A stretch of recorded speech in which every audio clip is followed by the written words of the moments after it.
see this every single week in my career as a golf coach at the driving range. Let's see Bruce. We'll call him that. Bruce is the guy who's been playing the game a little while, maybe even years. He's actually really keen to break 100 or break 90 or get better at the game. He's just lost another 6 balls in the last game of golf he was playing for the same bloody hazards and the same bloody problems. He's bought the new driver that's going to fix his slice. He's watched every single tip on YouTube about fixing your slice. You might even had a look at my stuff that I've put on there about fixing your slice as well. And none of it's working. He feels like he's tried everything. And then he goes and gets some swing lessons, because what Bruce has gone is, he said, it must be my swing. If I could just make it consistent every single time and just hit it straight, then I'd be a great golfer and I'd be able to break 100 finally. So he's gone and got the lessons. Now, this is piling on top of all the other money he's spent on equipment and all the other range balls and all the practice he's been doing all that time. He's gone and got the lessons, and sure enough, he starts maybe hitting it better at the range and his swing feels better. Yet nothing changes on the golf course. His scores are still the same. He still has the same amount of lost balls, and he still can't work out why. Well, this is what I'm diving into today.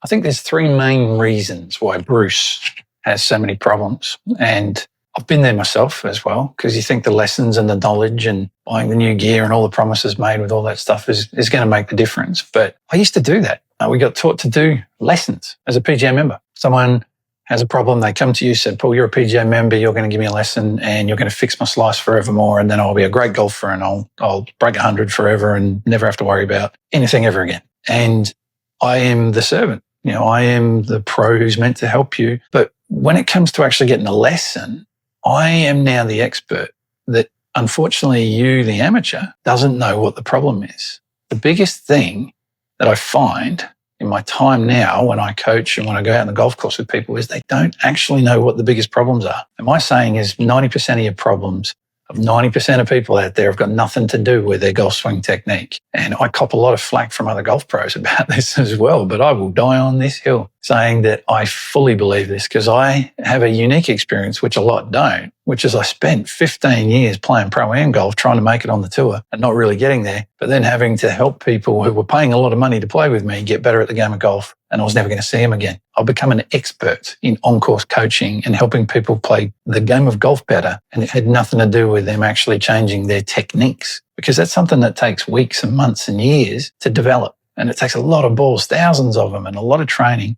a lot of awareness, videos, all sorts of different tests that you need to do to work out, this is the swing technique you need to change to hit the ball like this better. For the vast majority, it's just not a great return on investment of time, because they're working and they got kids, you got family. You just haven't got that kind of time to spend on the game. So that's where I've become a specialist. I realised that these guys can't see the label from inside the jar. Like, I'm standing there playing with them and saying, what are you trying to do here on this shot? Or what did you try and do on that last one that I know they completely stuffed? And I go, I was trying to do this on my backswing and I was aiming here at that flag and I wanted to, I'm like, man, as a golf pro, I wouldn't have been trying any of those things. You can't be thinking about technique in the middle of your swing out in the golf course, and you'd never be aiming at that flag, because none of us are good enough to hit it without making a whole bunch of doubles next to that water hazard that's right next to it, something along those lines. So I just got sick and tired of seeing someone like Bruce struggle.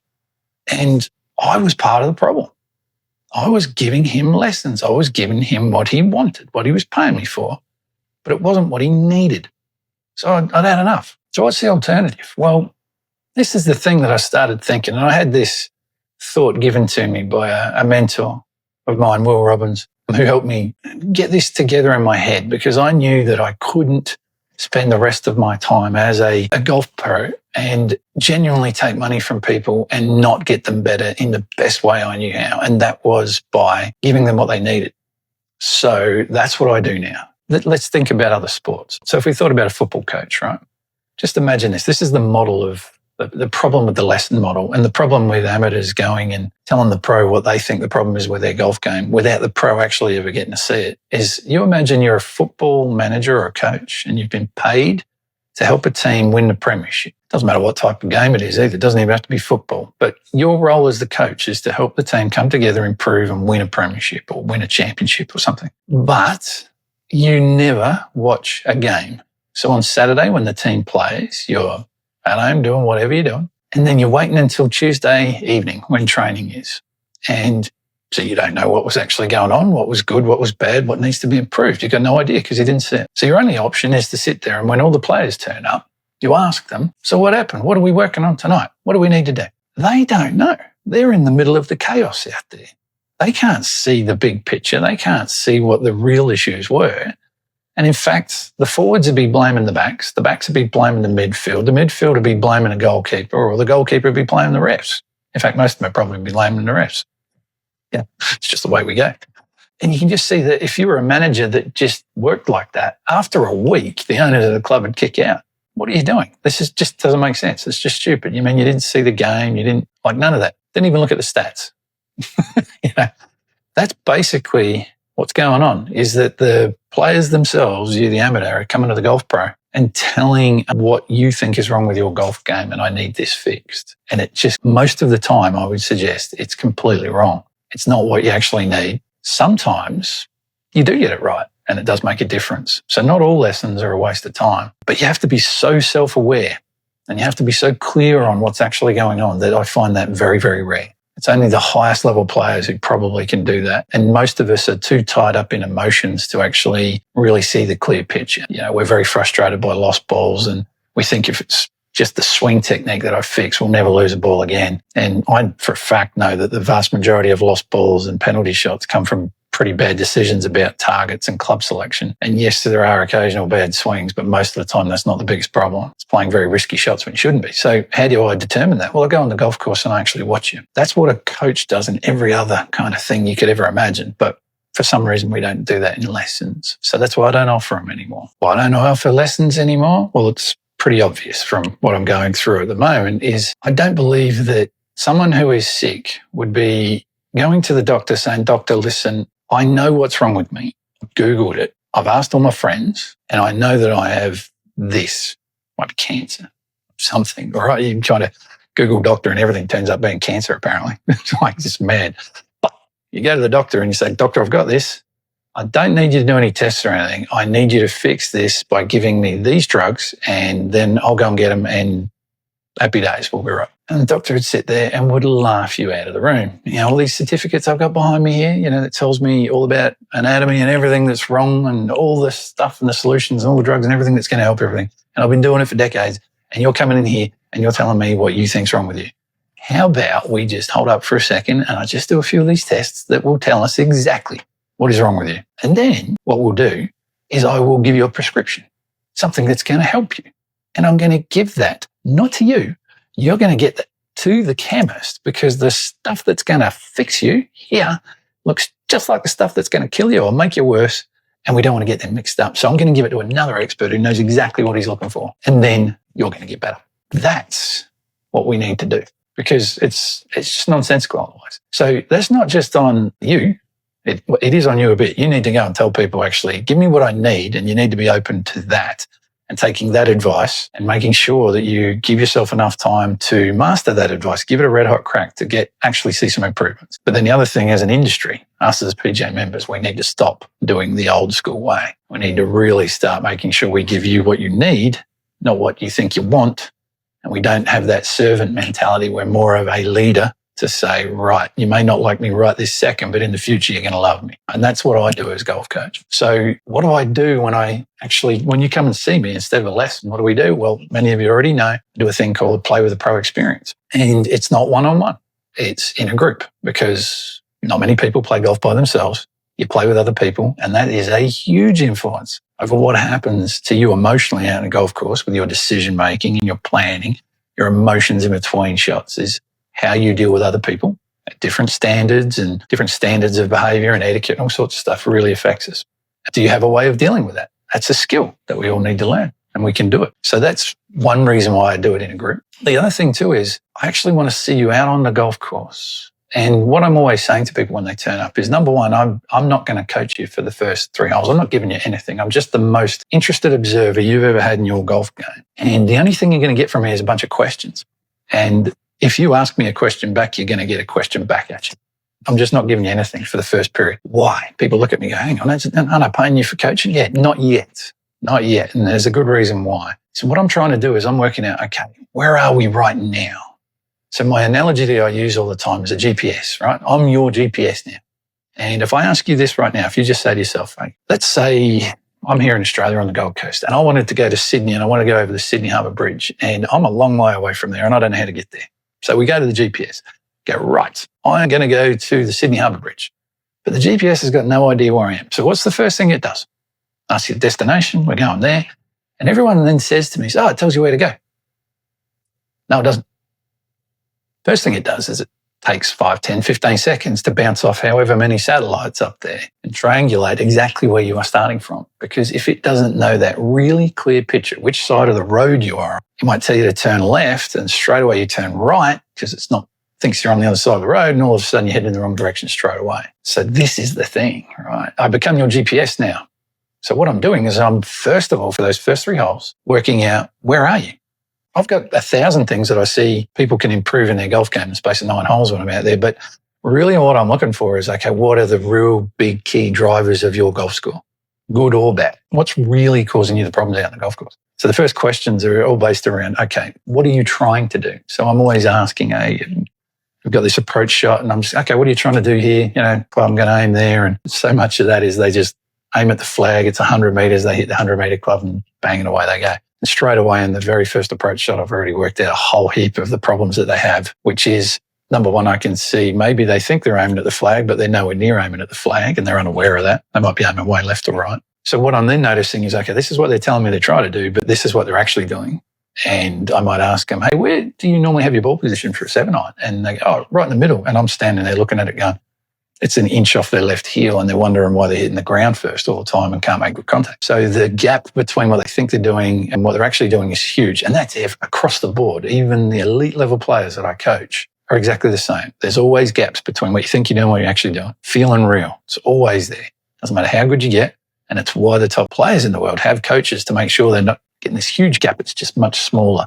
But it is always just going backwards and forwards. There's always a little bit of a gap there. But then the next thing is, what are you trying to do? What are you actually doing? And then the final thing, is that what you should be doing anyway? So now we're talking about golf IQ.